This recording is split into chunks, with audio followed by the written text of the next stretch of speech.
So sa mga gusto nga palang makatipid dyan at gusto mag DIY sa pag-change oil ng mga motor nila, so ito gusto ko lang ibahagi sa inyo yung hose na gamit ko or yung embudo.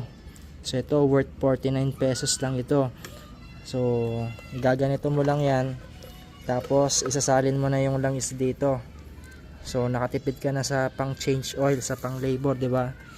And then igaganyan mo na lang yan, hindi ka na mahirapan kasi ito extendable tsaka foldable yung hose nya. Ayan, so pwede mong i-bend ng 90 degree, tapos kung gusto mo ng maikli lang, ayan, walang problema. Tapos katulad nito, medyo pailalim siya, so i-extend mo lang yung pinaka hose nya. Ayan, so hindi ka na mahirapan, pwedeng nakababa pag nag-change oil ka, o kaya nakataas, depende sa trip mo. So murang mura lang to, iwan ko lang sa baba yung pagbibilan nitong hose na paggagamitan mo.